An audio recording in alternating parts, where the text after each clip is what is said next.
How's it going, everyone? It's Milwaukee coming back at you once again, and today we are going to be discussing not just one, not just two, but three. Yes, three books. I'm talking about Blackest Night Green Lantern, and Blackest Night Green Lantern Corps. Let's get into it. As you can see here, finally made it with our Green Lantern read through all the way to the big event, Blackest Night. And along the way, I kept saying, "Oh, I can't wait to get here! I can't wait to get here!" I had such fond memories of this event, and did they live up to those fond memories? Did they live up to the hype? I guess we're gonna have to carry on with this review to find out. But needless to say, before we get started, I wanted to talk about why I only read these three books and not all the tie-ins to the Blackest Night event. Now, for those of you that don't know, I'm reading all these DC books on the DC Infinite app that they have through like their service or whatever. So I have access to all the comic books basically for like the last 20 years or whatever from DC, including like all the Green Lantern stuff I've been reading, all the Batman stuff, and the entirety of the Blackest Night event. And so when I went on the Blackest Night page, it was like 83 issues, and a lot of them, let's be honest, they're just fluff. So I decided that for this review, or reread review, I was gonna stick to the main Blackest Night book, which is Blackest Night 0 through 8, the Green Lantern tie-ins, and the Green Lantern Corps tie-ins, because this is, while it's a DC-wide event, it is, at its heart, a Green Lantern event. So I wanted to make sure I got those books in. I also read Tales for the Blackest Night, but don't really got much to say about that. So let's keep going. Yeah, so I started off with Blackest Night, Tales of the Corps, and it really is just a bunch of setup here for the main event. You know, it follows characters like Kilowog and Aricia, and it gives them a reason why they're fighting in the Blackest Night. Like, for example, Kilowog, you know, his the general that trained him ended up dying in the past, and Blackest Night is all about these zombie characters coming back to life and affecting the heroes emotionally as well as mentally in the struggle of the War of Light, right? And with Aricia, like all the Green Lanterns were from her family line, so we get to see, you know, her dad being the Green Lantern, and then her uncle, then her, and of course they come back in the Blackest Night event, and it's like, oh my god, the drama, right?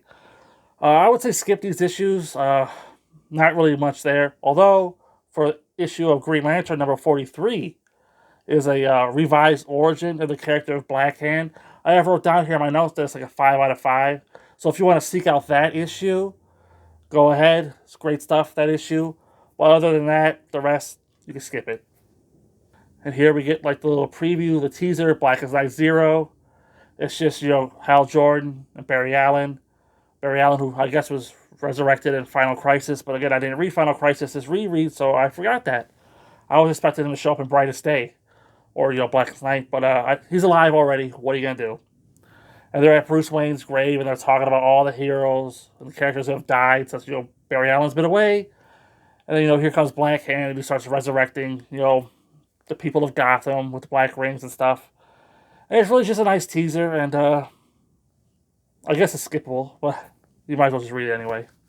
You know, instead of doing my usual recap, because like a lot goes down here, like I read like 30 plus issues out of the 80 that total, you know, Blackest Night event.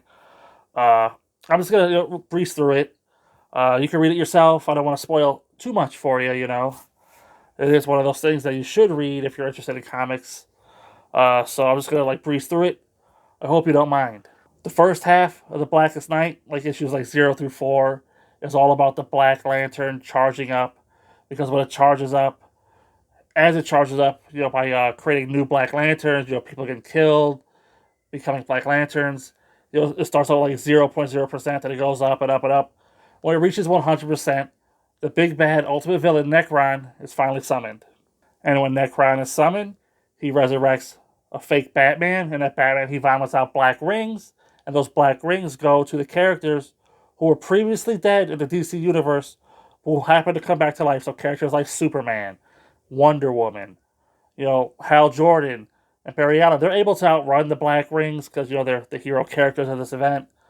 But I thought it was a pretty cool little twist here that, you know, Necron was apparently the guy who let all these characters that died come back to life just so we could use them in this moment. I thought that was a neat little twist there. And of course, he basically turns the entire Justice League into Black Lanterns. And Hal Jordan and Barry Allen are like, oh no, what are we going to do? And while all this is going on, all the Lantern Corps out there, you got the Green Lanterns, the Blue Lanterns, the Red Lanterns, the Yellow Lanterns, the Orange Lanterns, the Indigo Lanterns, and the Violet Lanterns, I call the Pink Lanterns. They all have one representative get together with Hal Jordan, and they form the New Guardians. And against that, in order to counteract the Black Lantern Justice League, he's able to duplicate all their rings, and they deputize one character from Earth to join the fight and become the New Guardians with them to take on the Black Lanterns. And so what we end up with is Barry Allen becoming a Blue Lantern, Wonder Woman becoming a Pink Lantern, Scarecrow becoming a Yellow Lantern, Mira becoming a Red Lantern, Lex Luthor becoming an Orange Lantern, and the Atom becoming an Indigo Lantern. And with all their combined lanterns and their powers, they all go to take on Necron, and they discover that Necron cannot be killed because he's not alive. So what are they going to do? And we find out that Necron's ultimate mission here on Earth is to discover the White Lantern entity, which was buried on Earth, because apparently all life started on Earth. Well, you know it. And so Necron, he summons the entity, and he starts to strike it with his big black scythe. And this causes Sinestro to step up and say, no, this is my destiny, this is why I'm here. I'm going to become the first White Lantern and save the universe. That doesn't really work out the way Sinestro had hoped, because although he does become the first White Lantern, Necron basically makes him his bitch, and he separates him from the entity. This causes Hal Jordan to take over briefly, and he discovers that, since Necron can't be killed via death, he has to be killed via life, and the White Lantern grants life, and Necron must be tethered to somebody here in the real world, and he finds out that that person is indeed Black Hand, so he grants Black Hand new life, and thus Necron is defeated. So that's like the big paintbrush recap of what happened. There's a lot more intricacies and details and stuff if you go and you're really like pulling apart the issues, and you're reading all the tie-ins, because this leads into that, and that leads into this, and this causes that, and this is a repercussion of this, and there's a lot to enjoy here, but like I said, I didn't want to read all 83 issues. If you buy the omnibus or whatever, you go for it, you knock yourself out, you read all those issues. But for me, the purpose of this reread, I just read what I felt was important, which was the main event and the Green Lantern tie-ins. And speaking of those Green Lantern tie-ins, let's get into them. Now, the main Green Lantern book tie-in, Green Lantern Blackest Night, basically acts as extended fight scenes and additional lore and explanation for what's going on in Blackest Night. For example, towards the end, Sinestro, he becomes the first White Lantern, but then the next issue to read chronologically is Green Lantern 52. So you read Green Lantern 52, and you find out that Necron is basically smacking Sinestro around. He cuts him in half, straight down the middle, allowing the white light to escape. And we learn about the white entity's origin and all this stuff. And at the end of Green Lantern 52, Sinestro puts himself back together, and he's ready to fight again. And the next issue you got to read chronologically is like Blackest Night, number 8, right? And so in between those two issues of Blackest Night 7, where he becomes the entity, or the White Lantern, and Blackest Night 8, where he's ready to start the fight, you don't really miss anything. But if you read Green Lantern 52, you'll get all this additional information. So you could skip the Green Lantern issues, but it just adds so much to the story that I feel like they're really crucial to the overall story. Meanwhile, Blackest Night Green Lantern Corps is just the characters of the Green Lantern Corps on Oa, dealing with the Blackest Night invasion. It's just basically a regular Green Lantern Corps story that takes place during Blackest Night. And in like the final 2 issues of the volume, they're like, oh shit, we need to get to Earth for the final battle, and that's when they join, Blackest Night at large. But otherwise, it's sort of like its own side story, its own thing.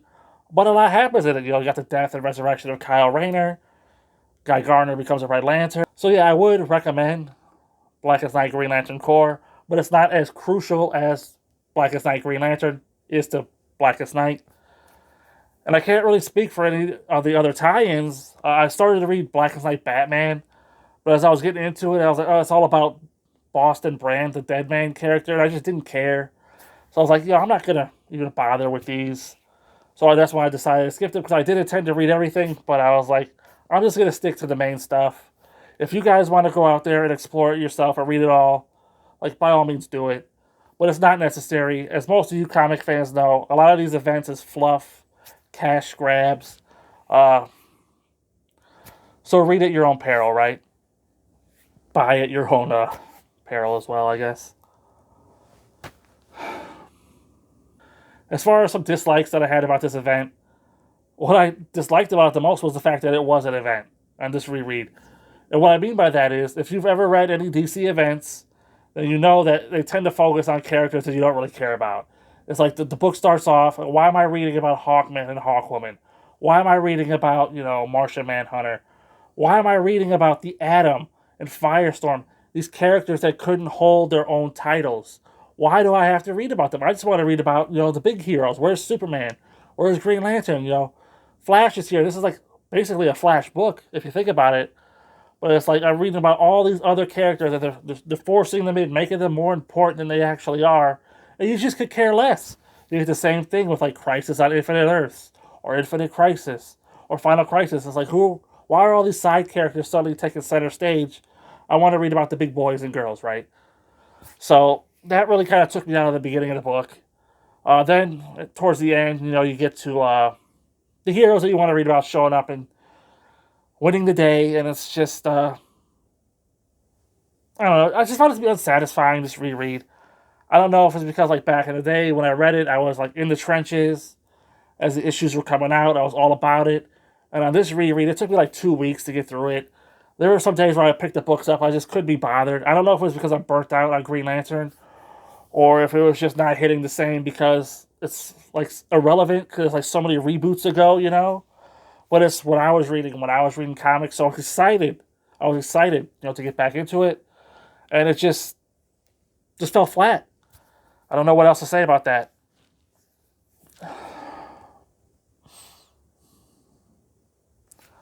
The art, the three major artists in the books that I read here, you got Ivan Reyes, who was on the main event book.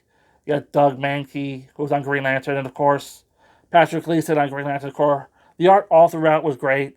No complaints.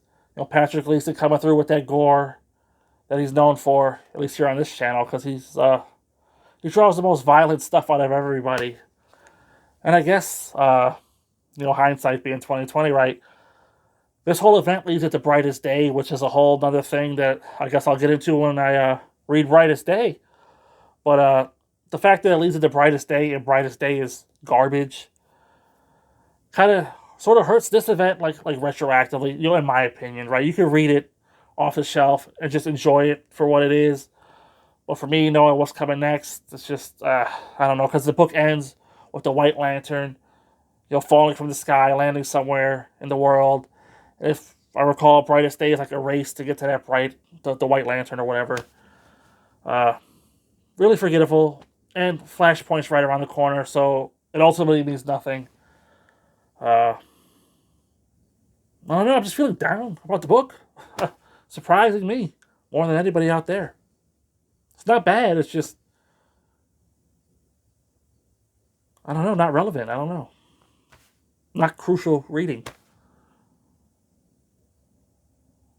It's like, I don't regret having reread it, but in my heart, I know I'll never read it again, so could I really recommend it? If you haven't read it, I guess it's something you gotta check off that bucket list. And if you're doing a Jeff Johns Green Lantern run read-through, you gotta read it, but it was all a lot of build-up, and I just not feeling it here at the main event. So anyway, all that being said, I'm going to go ahead and give Blackest Night 5 out of 5. Blackest Night Green Lantern, 5 out of 5. And Blackest Night Green Lantern Corps, 5 out of 5. It's really the only crucial books you need to read for the Blackest Night event. You could go off into the other spin-offs and tie-ins. Maybe they're good, maybe they're not. I remember like Wonder Woman being good back in the day and Flash being good back in the day. But that's up to you. If you just want to stick to the main event, Blackest Night 0 through 8, you'll probably enjoy it. I recommend the Green Lantern tie-ins with it, but you ultimately are going to do what you're going to do. So until next time, I'll see you there.